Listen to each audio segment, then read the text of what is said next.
Good morning, everyone. Welcome to Room 42. I'm Liz Fraley, from Single Sourcing Solutions, and I'm your moderator. This is Janice Summers, our interviewer, and welcome to Sweta Baniya. Today's guest in Room 42. She's an Assistant Professor of Rhetoric, Professional and Technical Writing at Virginia Tech University in Blacksburg, Virginia.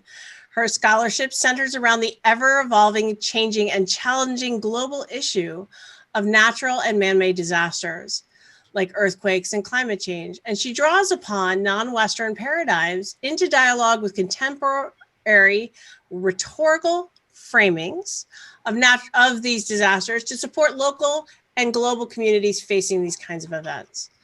She's working on a book project now. It's I love the title. Social justice-oriented technical communication in global disaster management to demonstrate how local knowledge and transcultural practices of recognizing, highlighting, and valuing marginalized perspectives during or after crisis can create opportunities for tackling social injustices in post-disaster situations. It's a lot of work. That's a lot in a mouthful. But it's fertile ground for us to talk today and start answering the question and how content practitioners can help with disaster response. Welcome, Sweta. Thank you so much for having me. It's so nice to have you here.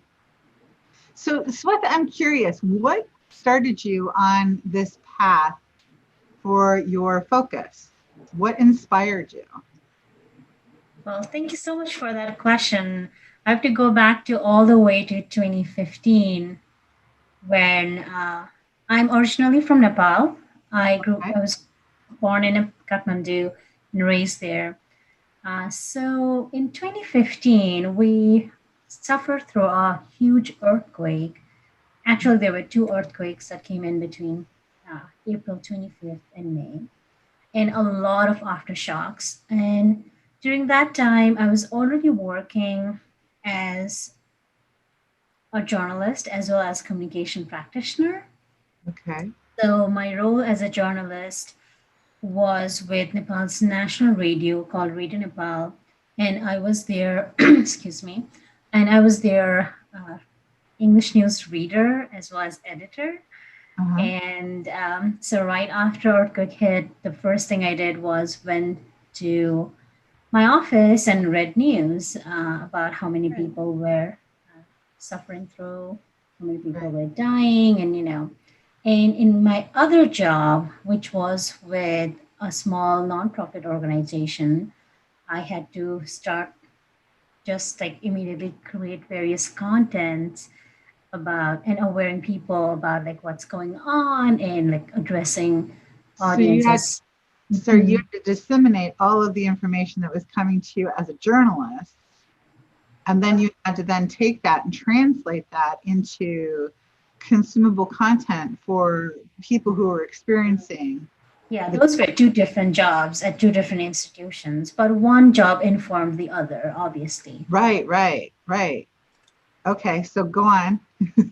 Yeah, so after that, again, so PhD was always a plan for me, but I think earthquake brought this huge, I wouldn't say enlightenment, but it forced me to think about the ways I have communicated for past 8 years and how did I communicate during the earthquake and post-earthquake.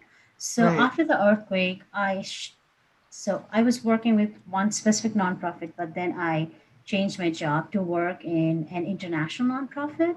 Okay. So for that, I needed to interview people whom we were supporting via a lot of like billions of money we got received from European Union. So I was interviewing people who were direct beneficiaries, and I was asking them questions to impress the donors and to to kind of like to hear what I wanted to listen. So, and then I wrote one blog post. It was about a woman. It was not like the interview was not false, but it was mostly like I was asking her a question that I wanted to hear. Okay. So when I wrote and published that article, there were 400,000 views and 25,000 responses from all Wow. over the world. Wow.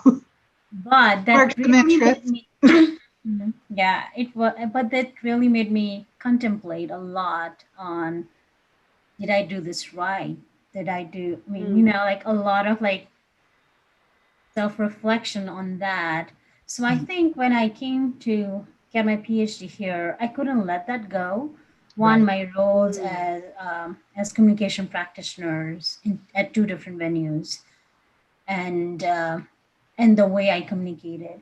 But one thing I need to mention that I never received a degree in communications or technical communication back home.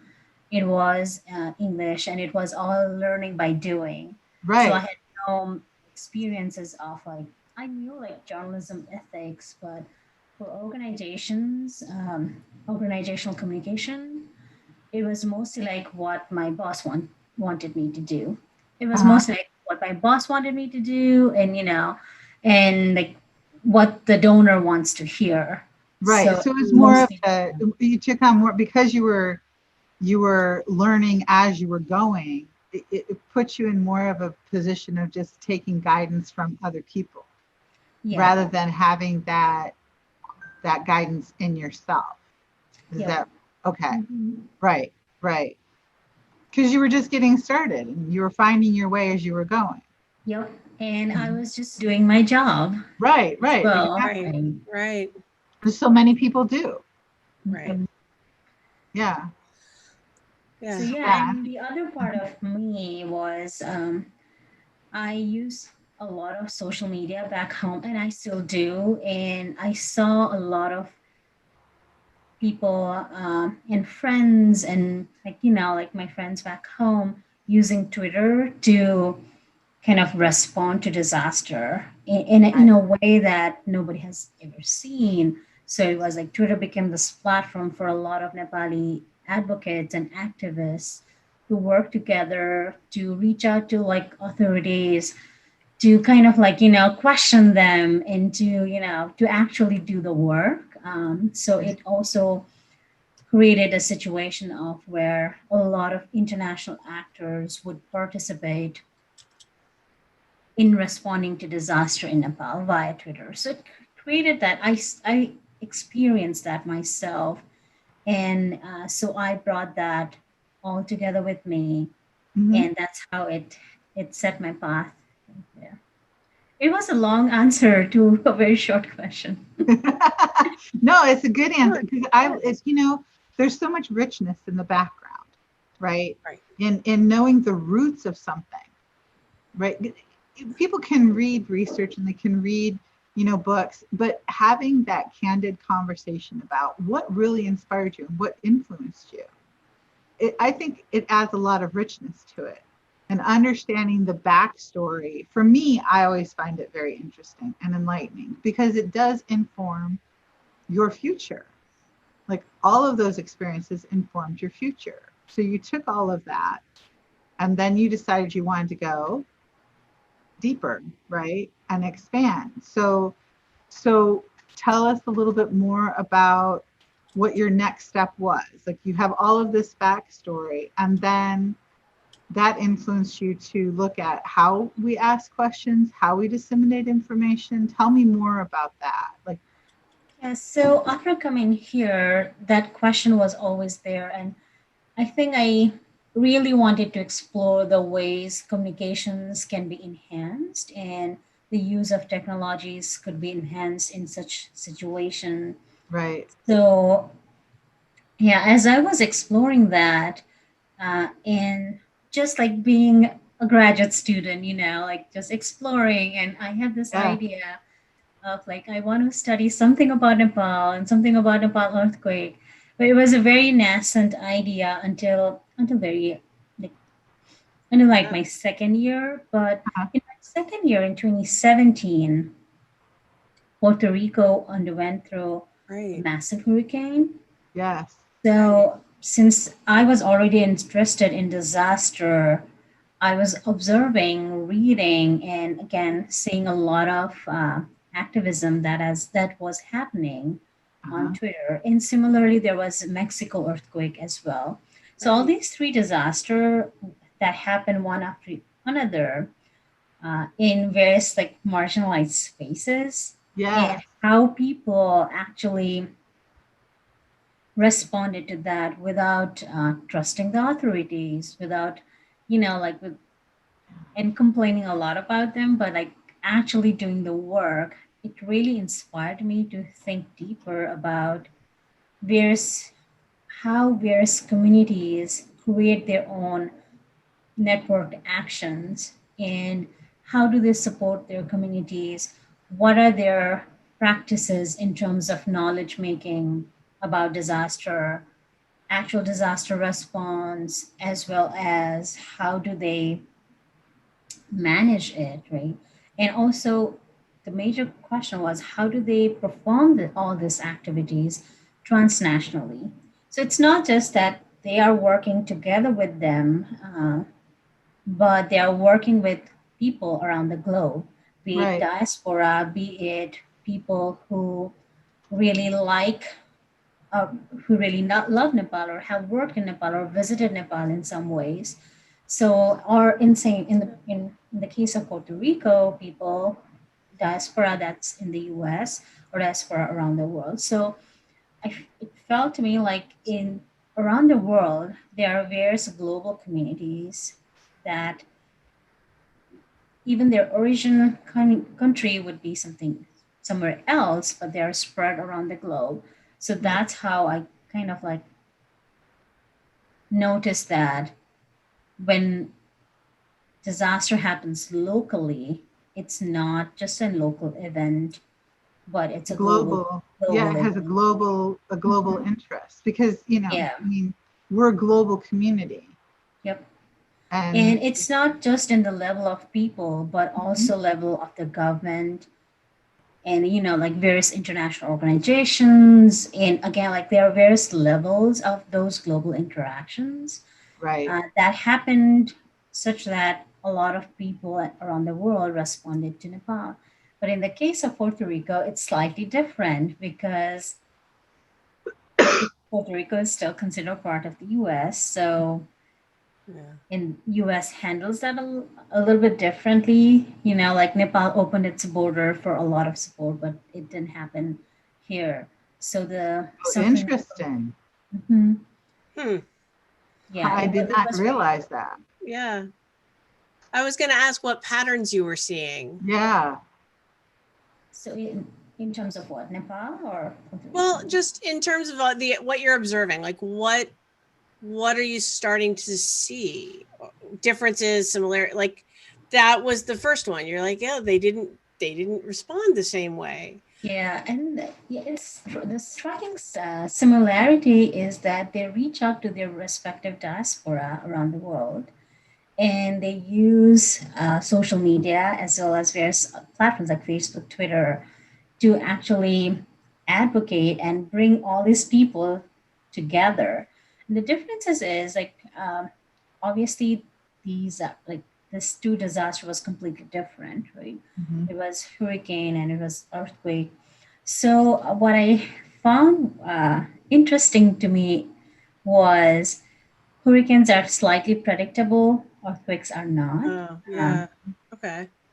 so, like technically speaking, and also people in Puerto Rico have already faced smaller and bigger, some bigger hurricanes in the past, and they know how to prepare for it. Like stock up food, and even though they were prepared, they were not Yeah. ready for that level of Right. devastating Mhm. hurricane. Right. So they knew that what to do, what happens after a hurricane. But in Nepal, it was not Yeah. that. Yeah. There were like a lot of PSAs in Nepal, like how to do, what happens in the earthquake, like how kind of Yeah. yeah, like we always knew a big earthquake will come, but there is no early warning system for earthquakes. There isn't. We're that way in California, right? So we get that. Hey, right now all along the highway there are big billboards. Have your pack, and this is what should be in it. Yeah, and Right. then but the yeah, it suddenly hit us, and a lot of like uh, actually the dock cover one, there were a lot of bodies that were found in such Oh my position. God. It's very Mm. sad. It is. So yeah, the in the community's practices were slightly different. I think in Nepal, I saw a lot of people use both Facebook and Twitter equally, but in Puerto Hmm. Rico, the most because Puerto Rico didn't have uh, electricity and Right. internet for a long time, and they used WhatsApp more as well as Ah, Facebook. So those were the two prominent interesting. technologies that were used. Ah. I Mm. was going to ask, why do you think it was Twitter? And now you're telling me it's not.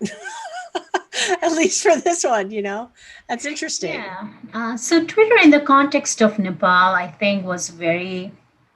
So I think it's the context of the community and how the community used this specific Okay. software or technology, right? And how that community has adapted to this certain technology. So Right. in Puerto Rico, it was mostly Facebook because that was the easier way to access information for people. Mhm. In Nepal, it was both. And I saw like there were a lot of people, especially very young people, who were really using Twitter for like purpose of fun and like some activism. But Mm, earthquake kind of shifted that, and it was so much of activism, and it became like the tool. And interesting. there were also like a lot of like data visualizations and stuff like that that had happened during the earthquake. So which and this these were like people who had their other jobs, right? And they were just taking out some time to devote to the community. So that's something that's different as well.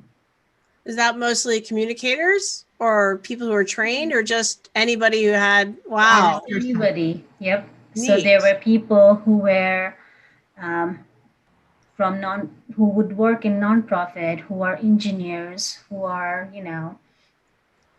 just students in the US. And yeah, they had like multiple different roles Mm, in their day job, but they were like mostly advocating for the communities and doing a lot of relief work and stuff like that. And same in Puerto Rico as well. So, and there were people like a lot of interviews in Puerto Rico where, oh, I just posted on my Facebook that I needed X many tarps, and the tarps arrived from Australia, like those kind of wow. transnational connections. So it made me kind of realize that people are, with these tools that we have, technological tools, people are powerful and people have created various contents that actual content producers and technical communicators now need to pay attention to it, I think. So the more non-traditional methods of communicating are becoming the more powerful methods for communicating. Yeah, especially in the case of disaster, I think. Hmm. It's and we have seen this trend in various in Arab Spring Rising, Wall Street, Occupy Wall Street, and stuff like that. Oh, I uh-huh. think that various movements, I think, also motivated a lot of people because we see these world trends going on, and we have this platform where we can connect with a lot of people, and we can reach out to stakeholders quickly, we can ask questions quickly, we can like make them accountable and stuff like that, I think. So it's kind of like this citizenry activism space. And as technical communicators, I think um, listening to that, reading into those specifically in the context of disaster will help us recognize what are the practices, what's going on, right? What are the how is marginalization happening in post-disaster situation, and also like what kind of newer social injustices that's happening. Is somebody getting really more relief in some areas? So in Right. Nepal, there was one specific area where people got a lot of relief materials, and same in the case of Puerto Rico, Hmm. because some spaces and places were highlighted more than the others, right? So in one example I remember from food bank in Puerto Rico was there were tons and tons of materials that were in the ships and in the dock, and there were so many like other there were no truck drivers who could transport food from food bank to other places within the Puerto Rico, but there were so many drivers uh, who were supposed to work with the government but were engaged in that but not doing any work because there were a lot of paperwork to fill out. There were a lot like the ships were sitting there doing nothing. So those kind of like social situations also, like there a lot of like complex situation arises in post disaster situation, especially regarding social injustices. So I think as technical communicators, I think we really need to investigate and understand what kinds of social injustices are happening, and explore that more and write about it, communicate about it, bring the stakeholders together, and amplify the voices of marginalized people in such situation.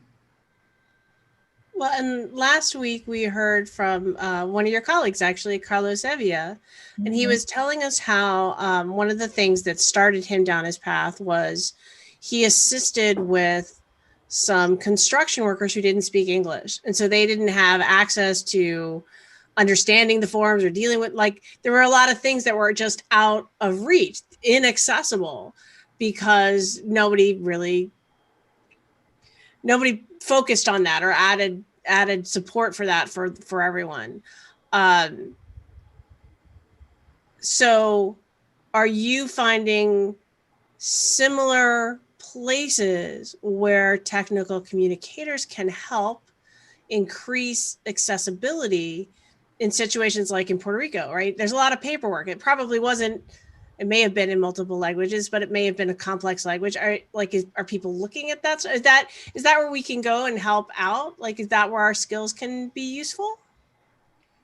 I do think so. I think reaching out, um, like I said before, finding the spaces and exploring the spaces and potential where potential social injustices can happen is the key. And I think putting public as a key stakeholder in that communication process is also really important. And I think as technical communicators, we also need to understand the position of privileges that we are equipped with, or like Right.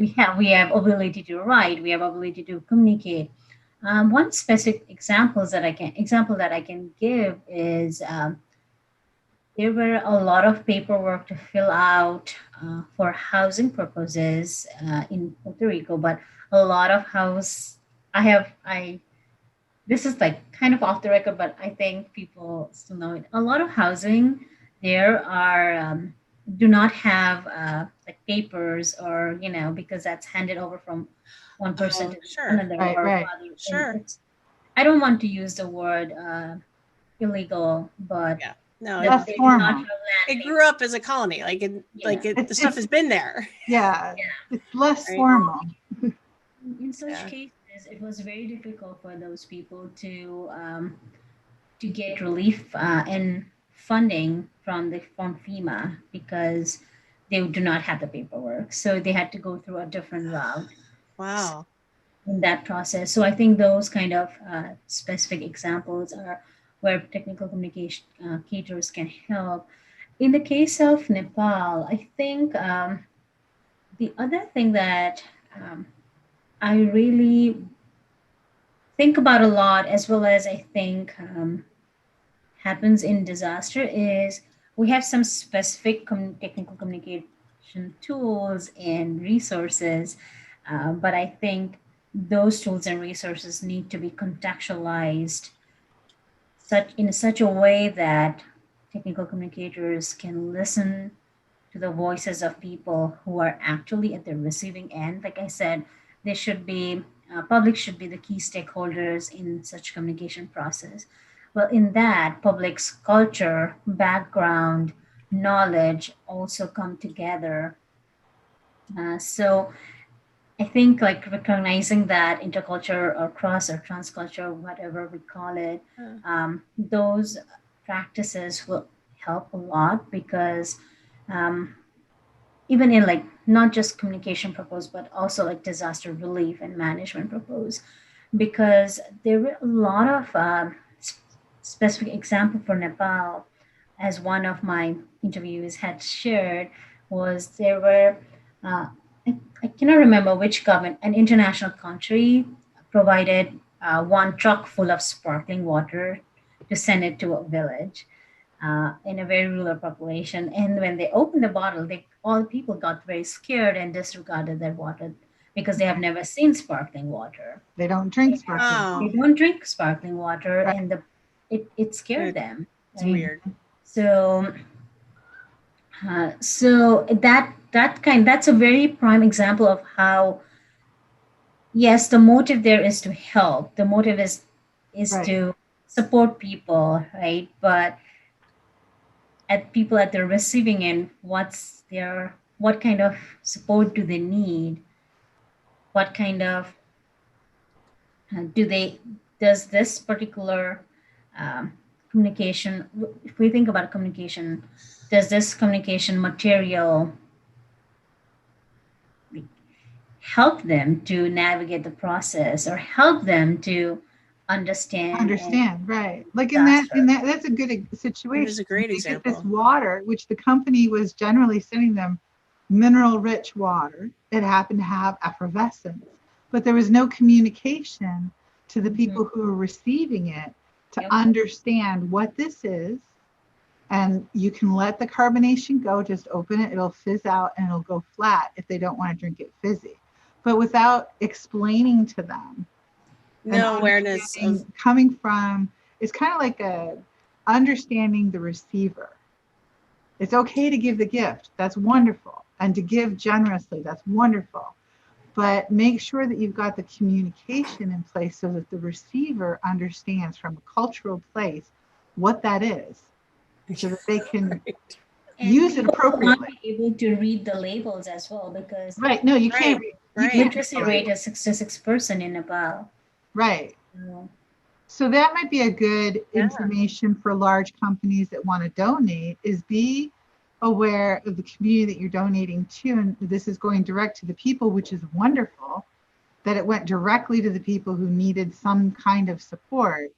But make sure you've got good technical communications that takes into consideration the community that you're donating to, so that they understand what product or service this is, so that it doesn't upset them and it doesn't cause fear, because they're already in a state Yeah. of fear, right? yeah, I think another thing is one specific cultural approach will never be applicable to all community.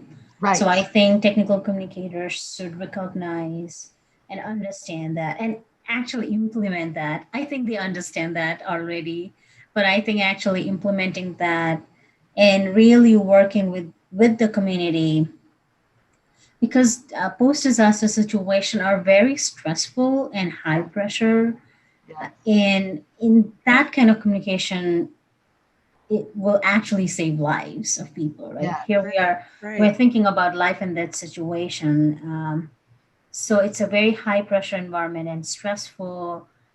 In that ways, I know people want to do good and want to help, and but I think that while preparing for like future disaster, I think it's really important to understand that when you go to somewhere else, when you go to some other places to help, even as a volunteer, as tech writer or content creator, I think you really need to learn learn and explore and investigate and work with the community to understand what will be applicable, what's the need of the community during that hour. Is it informational need? Is it material need? Is it like, are there any rumors that need to be, taken Right. out? Because there were so many rumors during Nepal earthquake, Well, that's and kind people of the were, downside, right, of the social media is that's how, a lot of untruths come out, right? And then people think yeah, it's true. So yeah. being able to communicate and being the voice of truth is important in those times. And you brought up another good point. Are there communications in place for volunteers who show up? Because there's people who volunteer to go help out these communities. Yeah.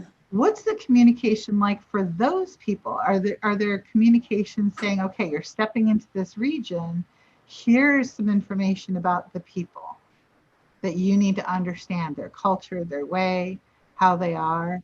Are there things like that are in place? I maybe those things are now coming into places, Mm. but I don't remember those specific guidelines or steps to follow specifically during the earthquake. But I think as we navigated through that, those practices have now become a practice. And I think I really want to highlight this. So World Health Organization recently created this package called Risk Communication Community Engagement. Mm-hmm. So in that they have, and it's specifically for COVID and specifically related with how, and they coined the word infodemic Mm. because there's a lot of like informational crisis ongoing. So they created this nice framework that can be used by people who really want to do risk communication in such environment. No, and I remember when we were talking in prep, you were talking about, and I'm trying to remember quite all it was, but how in particular women are misserved, if that's the right way to think about it, for disaster communication and relief. Uh, I think misrepresented might be, Okay. or not recognized might be a good word. So the thing that I noticed, yes, women and children and old people are the vulnerable category in various spaces, specifically in Nepal and Puerto Rico as well. But there were women, my interviewees were these brave women who were like communicating, managing, and creating connections and responding to disaster. So, kind of, they shift this vulnerability rhetoric Hmm. that's ongoing. And if you see all these pictures on a big organization's website, you see very vulnerable women carrying children or Yeah. lifting heavy weights, and or working in the field. So that's a very like developmental communication It's a very specific picture. specific picture. And again, like thinking back to when I was communication practitioner, that's kind of like picture that I wanted to use in the communications Hmm. to attract the donors to see like, oh, okay, these people are vulnerable, and just you know, uh, and also like a lot of those pictures would have to display the logos and of the donor. That, yeah, that's a different thing. Anyways, so a lot of time women are represented as being vulnerable, but during these two disasters, I saw a lot of women practitioners kind of having that civic responsibility towards their community, working working a lot in communicating, distributing materials, making connections around the world, And having that agency, I call it rhetorical agency, having that agency to serve their community with the resources they have, using their resources they have, and in some cases, creating their own resources as well. And these were women were really devoted to the community. And Mhm. in Nepal, I can specifically tell one example that one woman practitioner says specifically mobilized the resources that she had to create a radio program that talks about earthquake, but Mm. it's not like the experts speaking like, oh, this is what you need to do during earthquake or wash your hands or stuff like that, but in the form of storytelling by the community member. So going to the community and making them talk and making them tell the story. And it was very powerful. And it was distributed via national radio, and it became really popular. And it was very, very short. I think it was like in between 10 minutes or even shorter. So in that short period of time, they would tell story about how to like issues like how to drink clean water, how to manage stuff during earthquake and what happens, stuff like that. So I think highlighting that kind of like the example is that sh- she had resources and she had the ways to do that. She could invite all any expert around the world, but she went back to the community, brought their stories and distributed via public medium. So those kind of stuff, as well as a lot of women made a lot of transnational connections and used, again, going back to social media, used a lot of platforms, and some even created platforms. In the case of Puerto Rico, there was this application called Connect Relief, Mhm. and the manager was a woman who kind of like basically she called herself I was a human robot because she would connect volunteers to the people who needed help, and she was just continually doing that. But then with the use of application, she just trained a lot of people one by one, like going to the churches and training them, and the church pastor will train another 10 or 15 people. So it's creating those kind of networks. We saw a lot of that. So I think like women, a lot of women broke boundaries to help their community in these two disasters. Interesting. So I think that's really interesting, and it's contrasting to the portrayal, because you talked a little bit about the portrayal of women Mhm. historically being, somewhat in need, instead of looking at them as powerful sources for networking.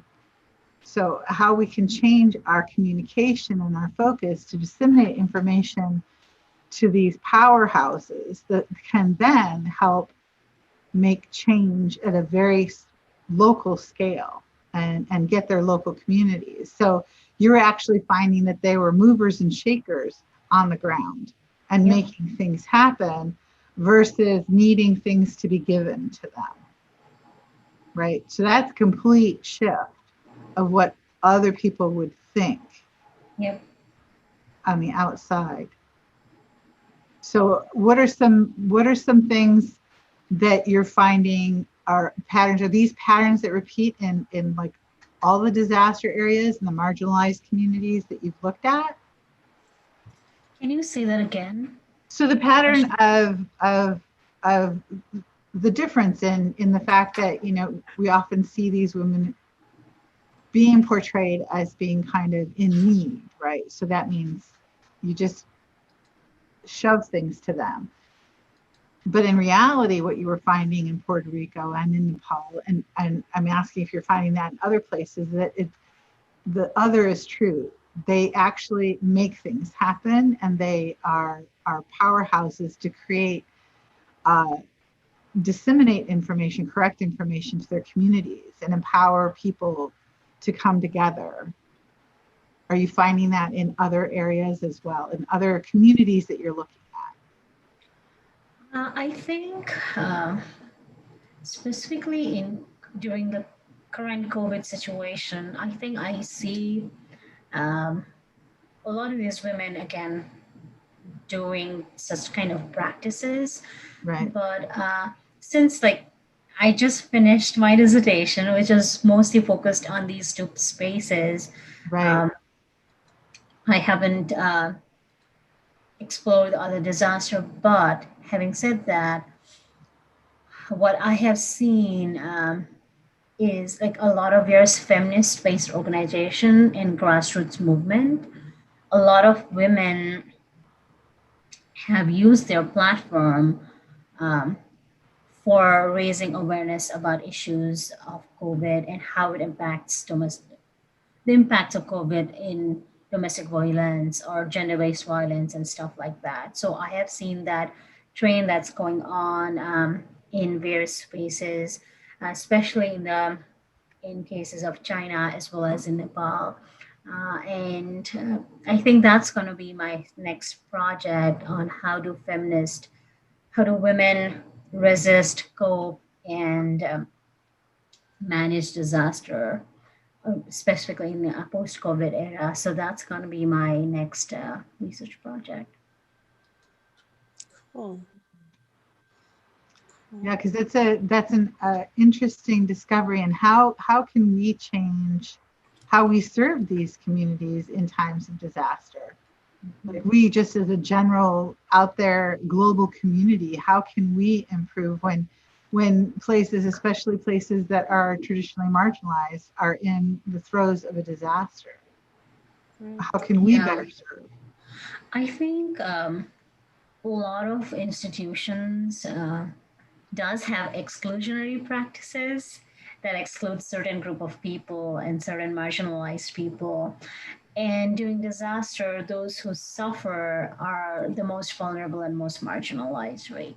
So we already know this. And I think within, as technical communicators, within our respective institutions, within our respective workplaces or spaces that we work in, I think we need to explore what are the practices that has been marginalizing the targeted audiences or have marginalized or maybe have slight chance of marginalization in case of disaster, right? And replacing those exclusionary practices with inclusion, I think, is important. And it happens in terms of writing, designing documents, producing webinars, inviting women in talks and stuff like that.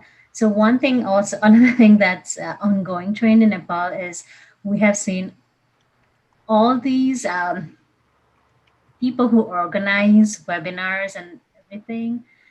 They have a lot of what we call manuals, only male speakers. So every time they have Interesting. like all male speakers as if there is no women to speak on those specific topics. So there is a movement going on to reject manuals in Nepal and specifically feminist activists who are working on that. So those kind of so they sometimes I think it's like people do not recognize women and their contribution in various spaces, right? And that's seen in specifically in public spaces in Nepal. So we have been advocating a lot to kind of like making them uh, more inclusive and calling them out and saying like, hey, you are repeating the same thing. So the topic would be gender-based violence against women, and speakers will all be male. So that's just a hypothetical example. So it's just exclusive. Kind of an obvious one. Yeah.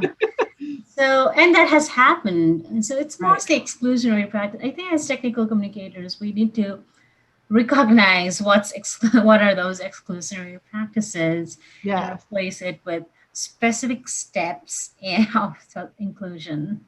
And how people can improve. Because I think technical writers, they have more of a critical eye to things, right? They pay attention to the fine details.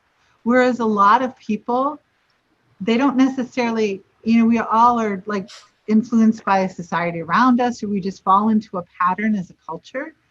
And without those critical eyes that help guide us gently but firmly in a new direction. And I think that's one of the rare gifts that technical communicators offer, is like they can really look at things from a critical perspective, and the little details that might be missed to, like, some heads of companies, they didn't realize.